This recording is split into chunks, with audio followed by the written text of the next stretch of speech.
सुन्दरि माधवि चन्द्र सहोदरि हेममयि मुनिगणवन्दित मोक्षप्रदायिनि मञ्जुळवासिनि वेदनुते पङ्कजवासिनि देव सुपूजित सद्गुणवर्षिणि शान्तियुते जय जय हे मधुसूदन कामिनि आदिलक्ष्मि जय पालय माम्।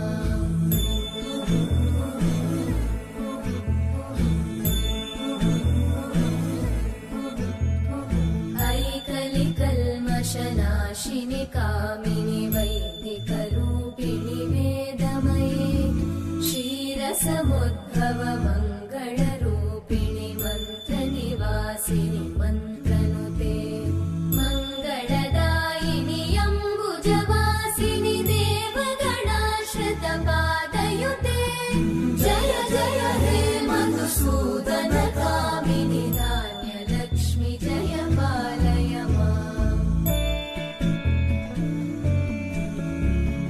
जय वरवर्णिनि वैष्णवि भार्गवि मन्त्रस्वरूपिणि मन्त्रमये सुरगणपूजित शीघ्रफलप्रद ज्ञानविकासिनि शास्त्रनुते भवभयहारिणि पापविमोचनि साधुजनाश्रितपादयुते जय जय हे मधुसूदन कामिनि धैर्यलक्ष्मि जय पालय माम्।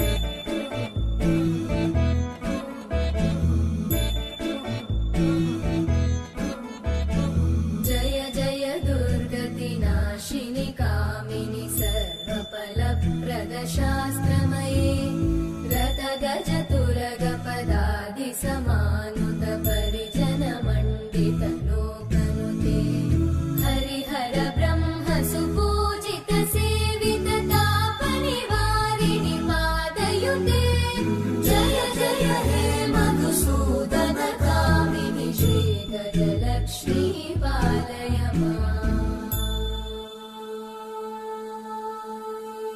ऐकगवाहिनि मोहिनि चक्रिणि रागविवर्धिनि ज्ञानमये गुणगणवारिधि लोकहितैषिणि सप्तस्वरवरगाननुते सकलसुरासुरदेव मुनीश्वर मानववन्दित पादयुते जय जय हे मधुसूदन कामिनि सन्तानलक्ष्मि पालय माम्। जय कमलासनि सद्गतिदायिनि ज्ञानविकासिनि गानमये अनुदिनमर्चित कुङ्कुमधूसरभूषित वासित वाद्यनुते कनकधरा स्तुति वैभववन्दित शङ्कर देशिक मान्यपते जय जय हे मधुसूदन कामिनि विजयलक्ष्मि जय पालय माम्। प्रणत सुरेश्वरि भारति भार्गवि शोकविनाशिनि रत्नमये मणिमय भूषित कर्णविभूषण शान्ति समावृत हास्यमुखे नवनिधिदायिनि कलिमलहारिणि काम्यफलप्रद हस्तयुते जय जय हे मधुसूदन कामिनि विद्या लक्ष्मि पालय माम्।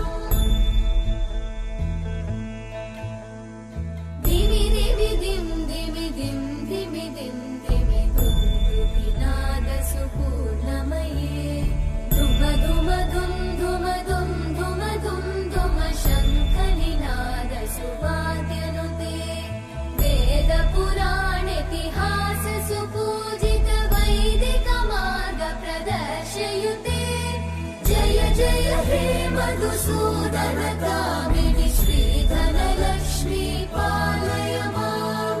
जय जय हे मधुसूदन कामिनि श्रीधनलक्ष्मी पालय माम्।